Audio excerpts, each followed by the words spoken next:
Chapter 42. The Storm. "Get them! I want them caught!" Dom Daniel's bellows of rage echoed through the mist. Jenna and Boy 412 paddled Muriel 2 as hard as they could toward the Deppen ditch, and Nico, who would not be parted from the hunter's canoe, followed them. Another yell from Dom Daniel caught their attention. "Send the swimmers out, now!" There was a lull in the sounds emanating from the Vengeance, while the only 2 sailors on board who could swim were pursued around the deck and caught. 2 loud splashes followed as they were thrown overboard to give chase. The occupants of the canoes ignored the gasps coming from the water, and pressed on toward the safety of the Moran marshes. Far behind them the 2 swimmers, who had been knocked half unconscious by the huge drop, swam around in circles in a state of shock, realizing that what the old seafarers had told them was true. It was indeed unlucky for a sailor to know how to swim. On the deck of the Vengeance, Dom Daniel retreated to his throne. The deckhands had shrunk away after being made to throw 2 of their shipmates overboard, and Dom Daniel had the deck to himself. A deep chill surrounded him as he sat on his throne and immersed himself in his dark magic, chanting and wailing his way through a long and complicated reverse incantation. Dom Daniel was summoning up the tides. The incoming tide obeyed him. It gathered itself up from the sea and poured in, tumbling and churning past the port, funneling itself up into the river, dragging with it dolphins and jellyfish, turtles and seals, as they were all swept along with the irresistible current. The water rose. Higher and higher it climbed, while the canoes struggled slowly across the surging river. As the canoes reached the mouth of the Deppen ditch, it became even more difficult to control them in the tide race that was quickly filling up the ditch. "It's too rough," yelled Jenna over the rush of the water, fighting with her paddle against yet another eddy as Muriel, too, pitched from side to side in the swirling waters. The flood tide carried the canoes along with it, taking them into the ditch at breakneck speed, twisting and turning helplessly into the wild surge. As they were thrown along like so much flotsam and jetsam, Nico could see that already the water was brimming to the top of the ditch. He had never known anything like it before. "Something's wrong," he yelled back at Jenna. "It shouldn't be like this." "It's him," shouted Boy 412, waving his paddle in the direction of Dom Daniel, and immediately wishing he hadn't, as Muriel, too, lurched sickeningly to one side. "Listen!" As the Vengeance had begun to rise high in the water and tug on the anchor chain, Dom Daniel had changed his commands and was shouting above the roar of the tide. "Blow! Blow! Blow!" he screamed. "Blow! Blow! Blow!" The wind gathered and did what it was commanded to do. It came in fast with a wild howl, throwing the surface of the water into waves and pitching the canoes violently from side to side. It blew away the mist, and perched high up in the water at the top of the Deppen ditch, Jenna, Nico, and Boy 412 could now see the Vengeance clearly. The Vengeance could also see them. On the prow of the ship, Dom Daniel took out his eyeglass and searched until he saw what he was looking for: canoes. And as he studied the occupants, his worst fears were realized. There was no mistaking the long dark hair and the golden circlet of the girl in the front of the strange Greek canoe. It was the Queenling. The Queenling had been on board his ship. She had been running around under his very nose, and he had let her escape. Dom Daniel became strangely quiet as he gathered his energies and summoned the most powerful storm he could muster. The dark magic turned the howl of the wind into an ear-splitting shriek. Black storm clouds came sweeping in and piled high over the bleak expanse of the Moran marshes. The late afternoon light grew dim, and dark, cold waves began to break over the canoes. "The water's coming in! I'm soaked!" yelled Jenna, as she fought to keep control of Muriel, too, while Boy 412 frantically bailed out the water. Nico was having trouble in the hunter's canoe. A wave had just crashed over him, and the canoe was now awash. Another wave like that, thought Nico, and he'd be at the bottom of the Deppen ditch. And then suddenly there was no Deppen ditch. With a roar, the banks of Deppen ditch gave way. A massive wave surged through the breach and roared out across the Moran marshes, taking all with it: dolphins, turtles, jellyfish, seals, swimmers, and 2 canoes. The speed at which Nico was traveling was faster than he had ever dreamed possible. It was both terrifying and exciting at once. But the hunter's canoe rode the crest of the wave lightly and easily, as though this was the moment it had been waiting for. Jenna and Boy 412 were not quite as thrilled as Nico at the turn of events. Muriel, too, was a contrary old canoe, and she did not take to this new way of traveling at all. They had to fight hard to stop her from being rolled over by the massive wave that was thundering across the marsh. As the water spread across the marsh, the wave began to lose some of its power, and Jenna and Boy 412 were able to steer Muriel 2 more easily. Nico maneuvered the hunter's canoe along the wave toward them, deftly twisting and turning it as he went. "That is the best thing ever!" he shouted above the rub of the water. "You're crazy!" yelled Jenna, still struggling with her paddle to stop Muriel 2 from tipping over. The wave was fading fast now, slowing its pace and losing most of its power as the water that drove it sank into the wide expanse of the marshes, filling the ditches, the bogs, the slimes, and the ooze with clear, cold salt water, and leaving an open sea behind it.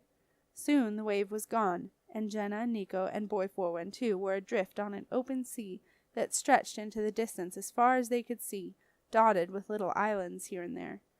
As they paddled the canoes in what they hoped was the right direction, a threatening darkness began to fall as the storm's cloud gathered high above them.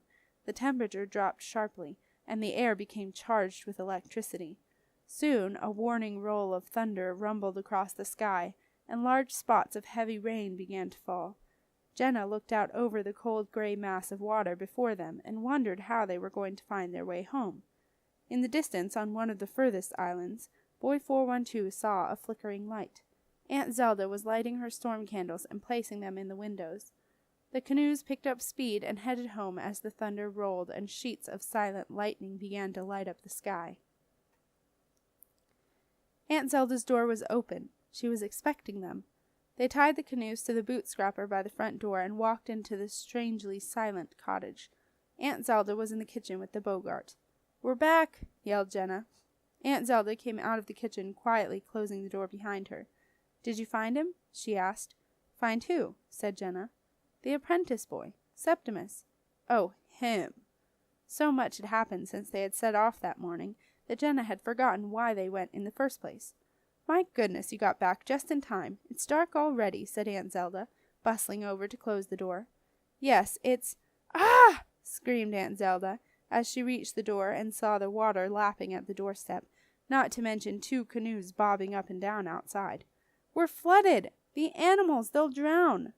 "They're all right," Jenna reassured her. "The chickens are all there on top of the chicken boat. We counted them, and the goat has climbed up onto the roof."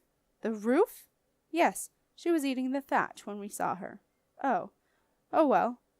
The ducks are fine, and the rabbits, well, I think I saw them just kind of floating around." "Floating around?" cried Aunt Zelda. "Rabbits don't float." "These rabbits were. I passed quite a few just lying on their backs like they were sunbathing." "Sunbathing?" squeaked Aunt Zelda. "At night?" "Aunt Zelda," said Jenna sternly, "forget the rabbits. There's a storm coming."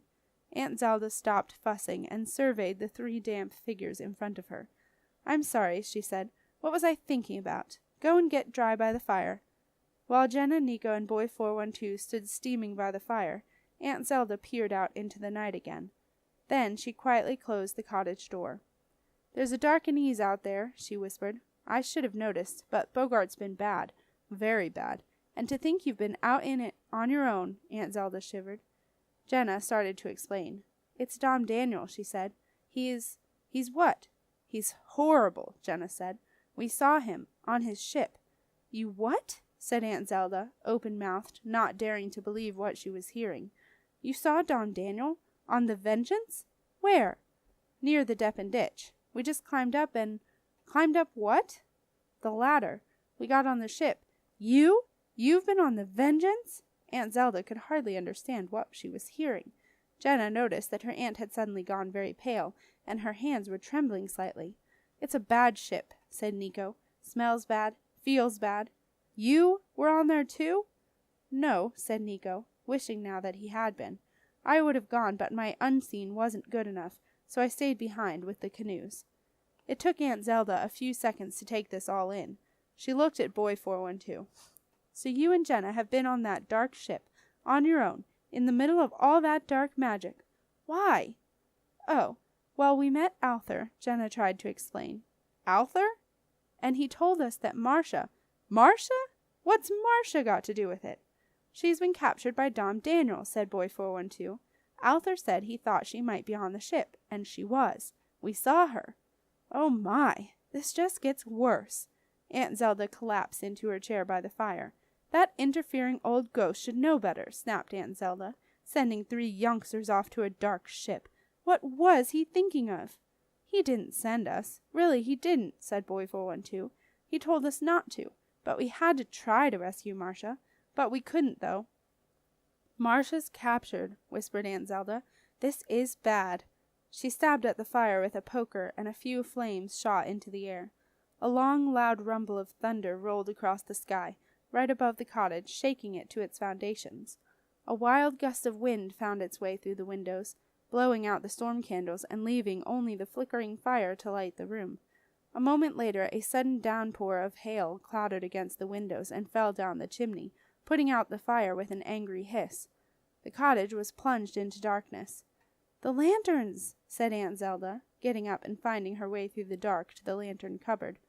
Maxie whined and Bert hid her head under her one good wing. "Bother! Now where's the key?" muttered Aunt Zelda, scrabbling around in her pockets and finding nothing. "Bother, bother, bother!" Crack! A bolt of lightning shot past the windows, illuminating the scene outside, and struck the water very close to the cottage. "Missed," said Aunt Zelda grimly. "Just." Maxie yelped and burrowed under the rug. Nico was staring out the window. In the brief glare of the lightning he had seen something he had not wanted to see again. "He's coming," he said quietly. "I saw the ship, in the distance, sailing over the marshes. He's coming here." Everyone scrambled to the window. At first all they could see was the darkness of the approaching storm, but as they watched, staring into the night, a flicker of sheet lightning played across the clouds and showed them the sight that Nico had glimpsed before. Silhouetted against the lightning, still far away but with its sails flying in the howling wind, the huge dark ship was cutting through the waves and heading toward the cottage. The vengeance was coming.